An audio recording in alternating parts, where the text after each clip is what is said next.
What's up guys, Tevy here, back again with another episode of Let's Play Crash Bandicoot 2.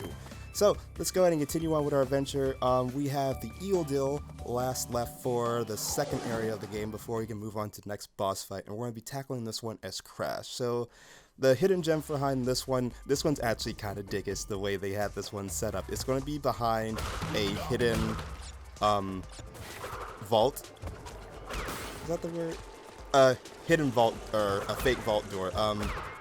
If I do end up showing like how to get all of the colored gems, then I'll let you guys know. But otherwise, when we get through diverging parts in this way, like diverging pathways, I'll be able to tell you guys like which one you need to go through. But for the most part, just check all of them. And actually, better thing, if you go through one, I believe it's going to be on the right-hand side, a right-hand pathway. You're going to walk all the way to the edge. There's going to be a whole bunch of nitro crates surrounding it, like in the water before you get there. You're going to want to go navigate through them in order to reach it. So I think it's like right here. If you go to the right hand side, that's where it's going to be.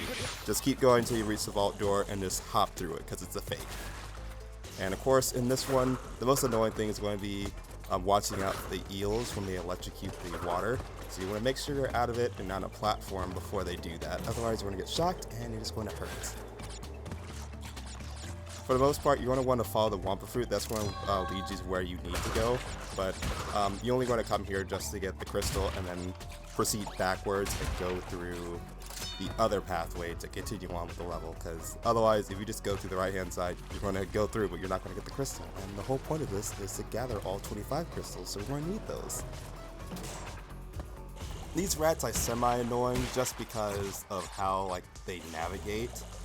And then the other one is the eels. They're going to be probably the biggest threats for you, at least when it comes to navigating in the water levels.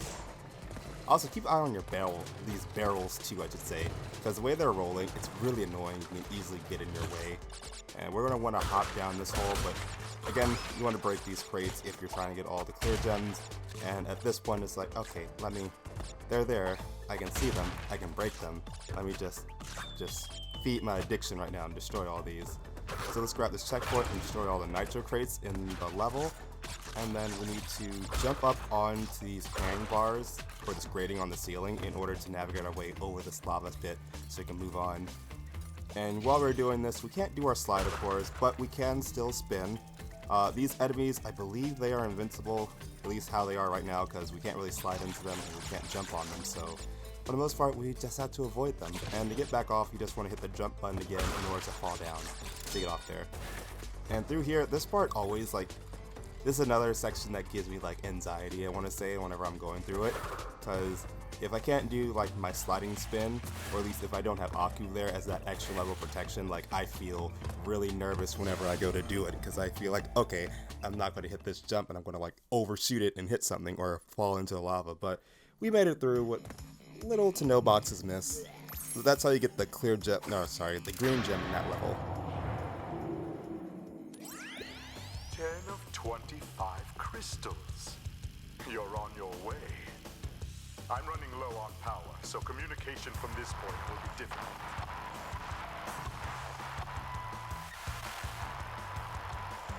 Remember, I'm counting on you.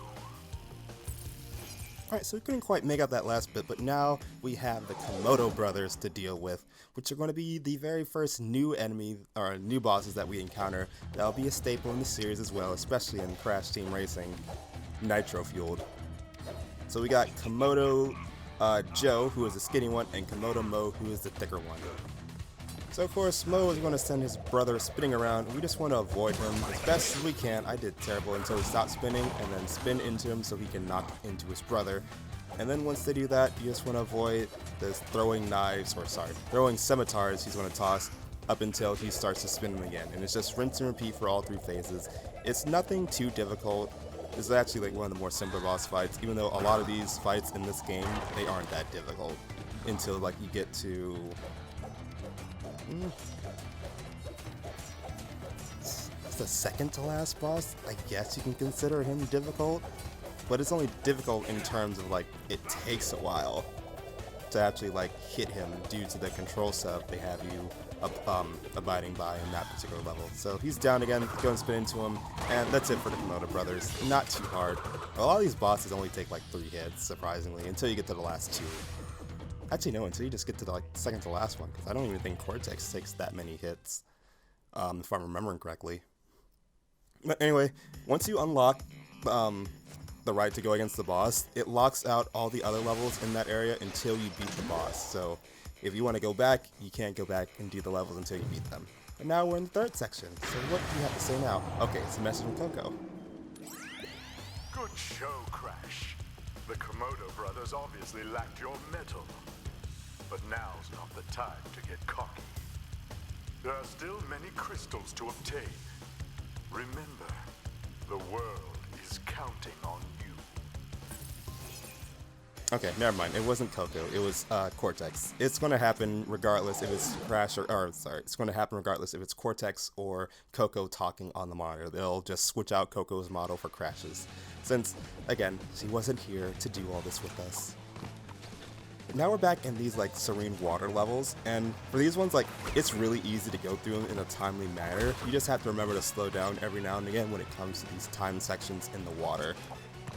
Because I believe the second clear gem for this particular level is completing the death route, and always slide jump off that second hippo, because your regular jump is not going to be enough to reach it. And I know this. I always remember going into it, but yet sometimes I still fall into bad habits and just go to try to do like a regular jump to get over it. And then I die because, you know, it wasn't enough. I needed to pull out the big guns, the big shot moves in order to like reach through it.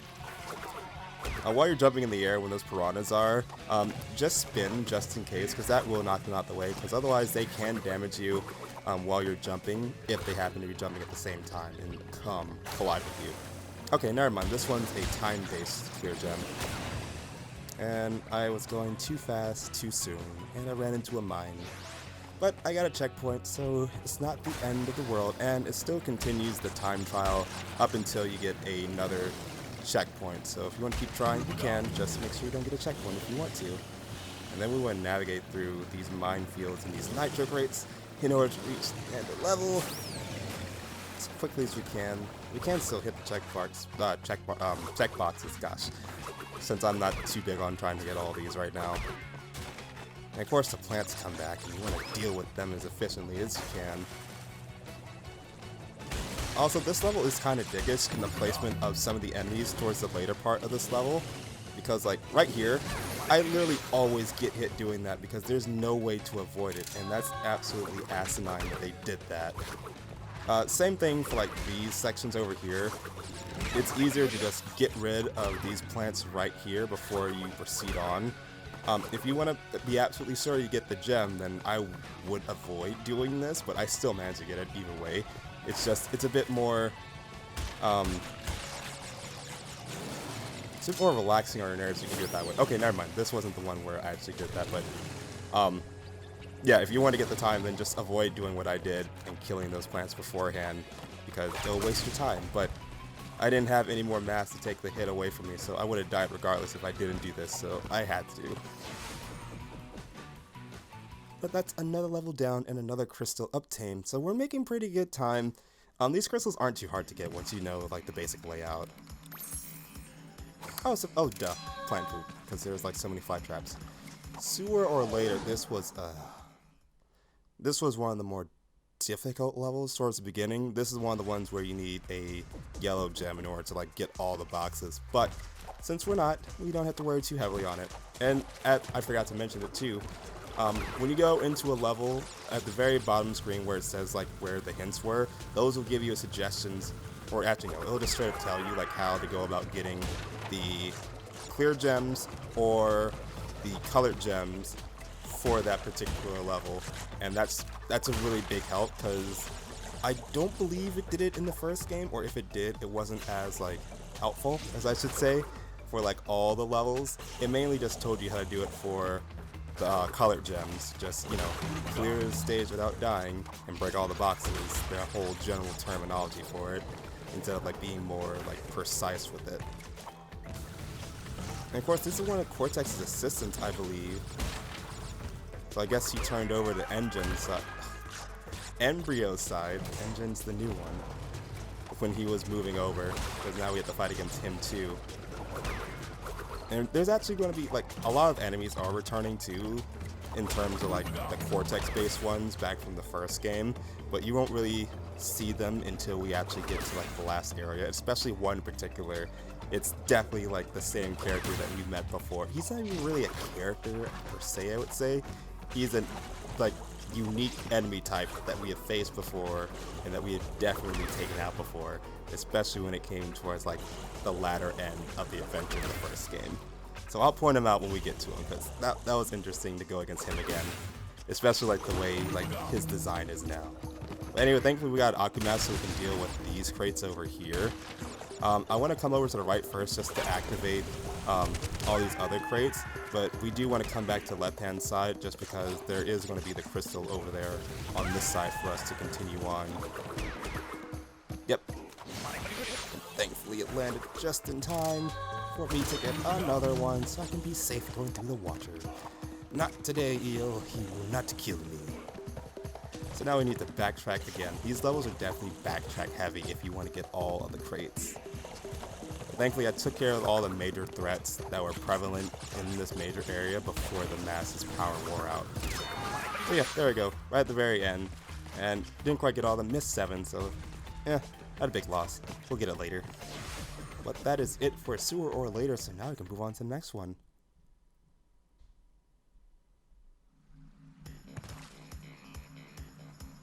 And it looks like this one's going to be... No, I don't think this will be a crash-specific one. Crash, thank goodness! I hacked into Cortex's computer and found detailed schematics for an improved Cortex Vortex and a suspicious-looking space station.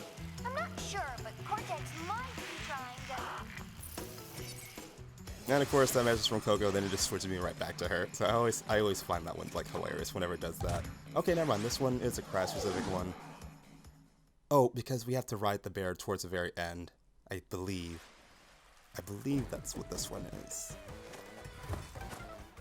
Oh no, okay, different one. I'm thinking of something completely different. This one does, however, have a secret route for us at the very end. I barely made that, but in order to reach those big jumps, you want to hold the circle button, or press the circle button to, like, get a boost of speed so you can jump over and reach a farther distance. But like I said, I barely made it with that time, so yeah.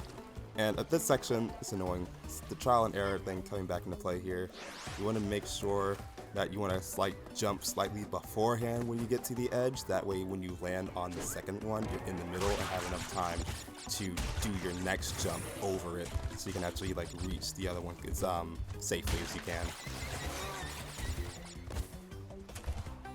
And of course, breaking all the boxes this one isn't that bad. It's just memorizing, like, the positions and everything and actually, like, proceeding to, like, get it off. And if you don't make the boxes, if you pass a box and you're trying to get over it, my suggestion, just kill yourself and then just start back from the next checkpoint. That way you can ensure that you won't miss it again. Because this is probably one of the more annoying ones that took me a little bit of time to really nail down for me to get the clear jump for this level. But once you get the patterns down, it's very simple. And then these guys are constantly lifting up blocks of ice and lowering them down. And sometimes they take you out, because sometimes they'll lift it up, sometimes they won't. So it's just paying attention to where they are. Sometimes if you see 2 in a row, it's like, no, one's probably going to keep it down, the other one's going to raise it. Just like that. Because that's honestly the best advice I can give you moving forward into this particular level. And it's always going to be the same too, so when you see it done once here, it's always going to be the same. They're never going to switch it up. It'll always be like that. But we should be getting pretty close towards the end of this level, and once we do, yep, it's right over here. So this time there are various platforms in the bottom part. If you jump on all those platforms to reach the very end, that will be a secret entrance into another level for us to get all the remaining boxes that we missed in a different level. But again, like I said, we'll worry about those later, possibly, or not, probably not. I don't like having that much work to do. The smoother the better. And I was mistaken before in the first game when I said Road to Ruination was Road to Ruin was one of the levels I hated the most. I was on the right track, it was just half wrong. The name of the level that I was thinking of is called Ruination, not Road to Ruination. So I mixed this one up with another one that we have going later on. It's honestly the exact same format, however it's just set up a bit differently.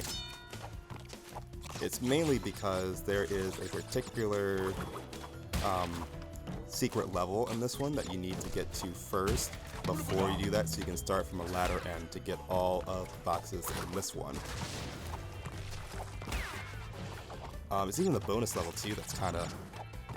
It was a little bit tough in this one. And then they got the little Donkey Kong-esque statues here shooting out fires as you're going through and platforming. This one has a death run that you need to go to in order to get the second clear gem for this level, but I'll avoid that right now. Oh, to hit. It's fine. Of course, these lizards here, you always have to slide into them to attack them, to defeat them. Don't try jumping on them, because that'll hurt you. So this one was the regular boxes. In Ruination, there is a similar entrance this way with a similar setup to like how these boxes were, except for those ones are all nitro crates, and that one freaked me out the first time I saw it. Because you just have to navigate there as smoothly as you can. Thankfully, like, these mouse enemies don't move on the crumbling platforms, they stay still, since they're only going to move on the stable ones. It would be pretty unfair if they were able to move on the ones that break, because then they'll destroy your whole path for you, and then you couldn't go anywhere. Eventually, you will be able to, since those ones come back, I believe. And those monkeys jump, so be careful of them. Again, those are another ones from the returning first game, but now this time they're more cybernetically enhanced, because if they're going to be the same monkeys as before, they're probably going to be the ones like we spun to their deaths and killed. So now they're back for vengeance with their enhanced cybernetics abilities to take us out. At least in my headcanon, they are.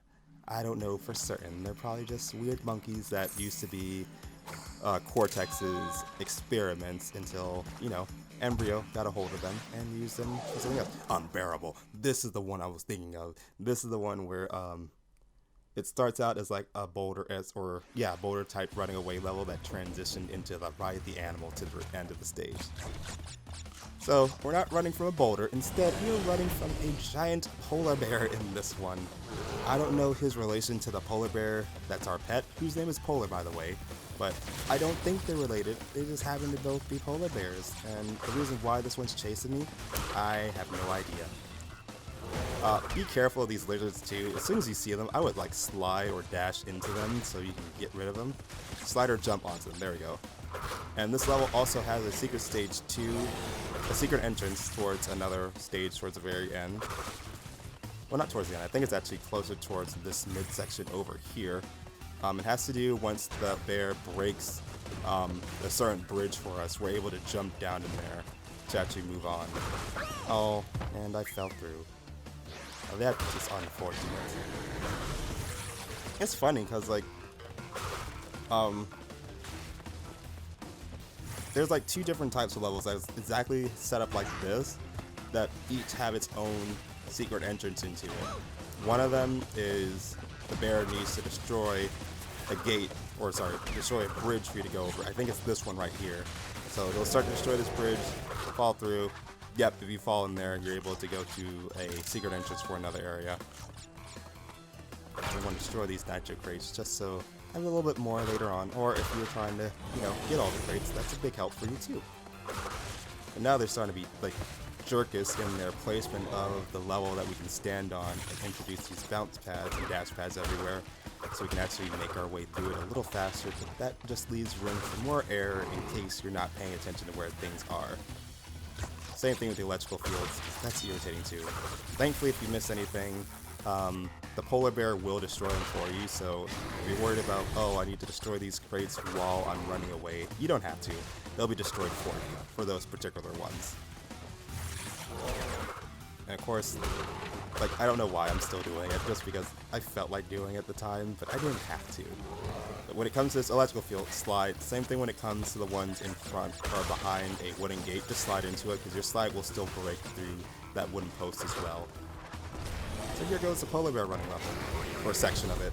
So now Polar's going to help us get away from it, and it's towards, I believe... Oh, I died again. That's no bueno, Tevin.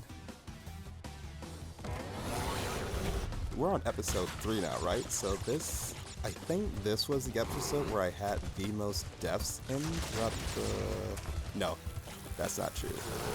It's the last part that gave me the most trouble because of that one specific level I was talking about earlier.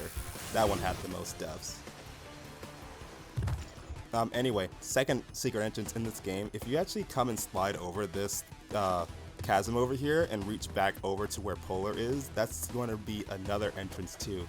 So there's 2 different ones in this one level, or there's possibly only one, and I'm thinking about that for a different level. Because there's going to be another one where we're being chased by a giant polar bear that breaks a bridge, and we want to go into that in order to reach a hidden entrance for somewhere else. It's either this one or something else, but I know it's one of those 2. Because I definitely know about that one. Crash, my boy. You are more than halfway there. But I'm sure you've noticed that things are getting harder. The last 10 crystals will be the hardest to gather, and our enemies will be sending their strongest forces to thwart you. I'll contact you again when you have completed the next warp room.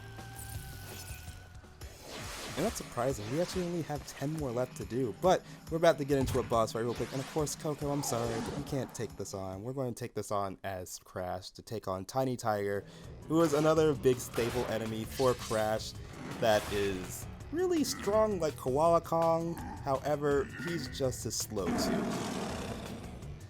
So the whole gimmick with Tiny in this boss fight is he's going to be following you like how Ripperoo did in the first game. However, Ripperoo wasn't slow, and he always often jumped to wherever he wanted to individually, while Tiny will have a dead mindset to follow you wherever you're jumping on. And you want to lead him to jumping on the red platform, so when they fall down, he falls to, his inevitable defeat and will get damaged. And you just want to rinse and repeat that until the 3rd and final hit. So it's not really difficult.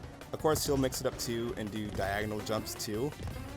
So for the most part, be careful where you're going and just lead him as efficiently as you can while still keeping an eye out for where you're going to land too.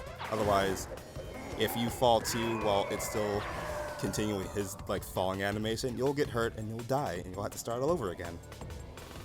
And then towards this very final one, that's when it'll start to, do a little more than just one. It'll do more than half, and then we're going to quickly get over to the last one so we can avoid losing this fight. And that is it. That is Tiny Tiger. Like I said, the boss fights in these games, not that difficult, honestly. But that is going to be it for today's video, guys. So, as always, thank you for watching this episode of Let's Play Crash Bandicoot 2. And I will see you guys in the next one. As always, let me know how your days are going down in the comment section below. And I will see you guys in the next one. So, until then, take care, everyone. I'll see you later.